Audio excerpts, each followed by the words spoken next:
Close your eyes for a moment. You are 14 years old. You are standing in a line with dozens of other girls. Your name has already been taken away. Your family is behind you, very far behind you. And in a few minutes, a man you will never meet will decide whether you will live inside silk walls or disappear into a life no one records. This is not a romance. This is your life as a concubine in ancient China. And the uncomfortable truth is this: millions of women lived this life, and most of them never mattered enough for history to remember their names. Now here's why this story matters right now. Because when we imagine concubines, we imagine luxury, flowing robes, painted screens, whispered jealousy in candlelight. We imagine power behind the throne. But that image was carefully constructed by poets, by palace records, by men who benefited from the system. The real system was colder, more mechanical, and far more dangerous than most people realize. So let's strip away the fantasy. Let's start at the beginning. You are not chosen because you are special. You are chosen because you are available. Across different dynasties, the imperial court regularly demanded girls from across the empire, sometimes thousands at a time. Local officials compiled lists.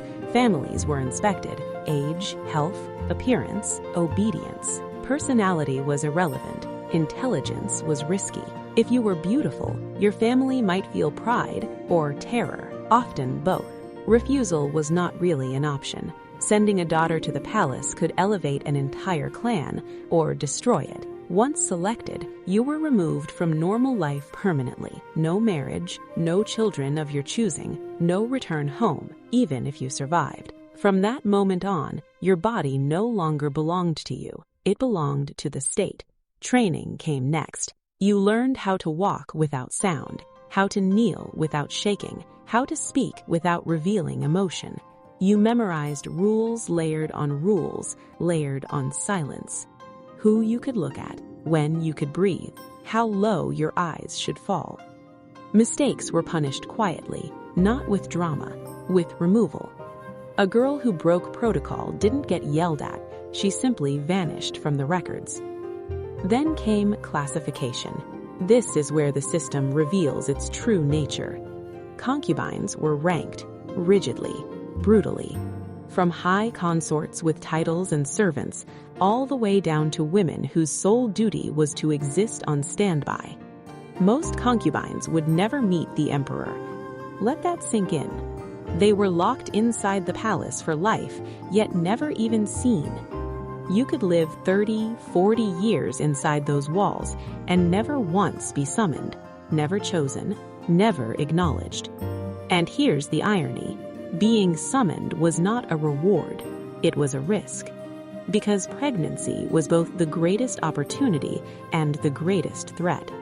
If you gave birth to a son, your status could skyrocket overnight. You might receive wealth, influence, protection. But if the child died, or worse, threatened someone else's position, you became a liability. History is full of stories of concubines who rose quickly and were destroyed just as fast.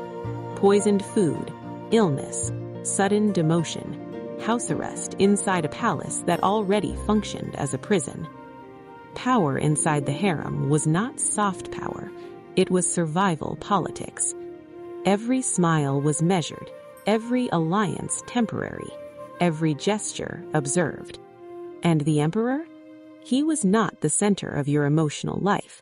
He was the axis your danger rotated around.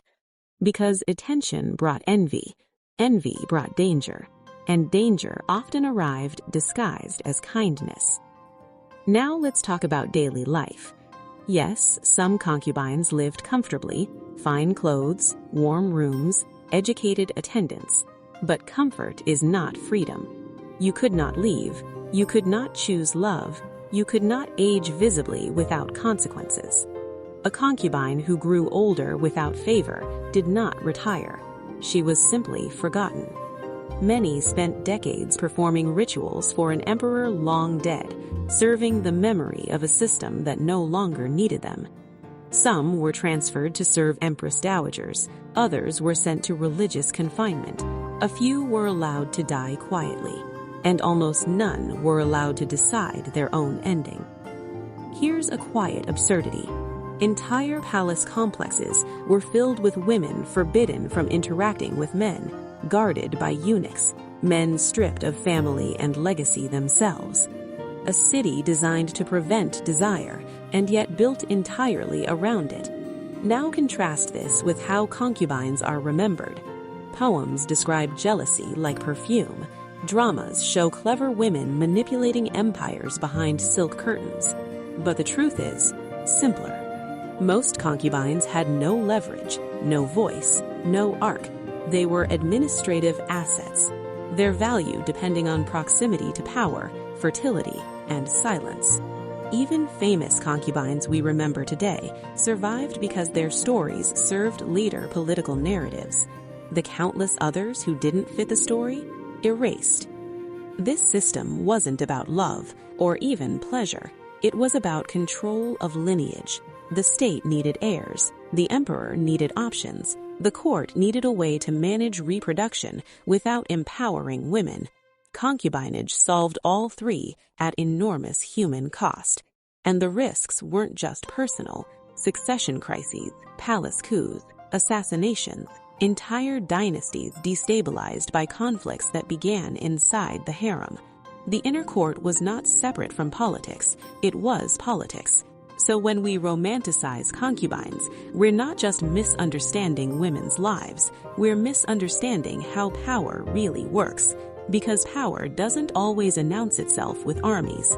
Sometimes it wears silk, sometimes it whispers, sometimes it locks the door and calls it tradition.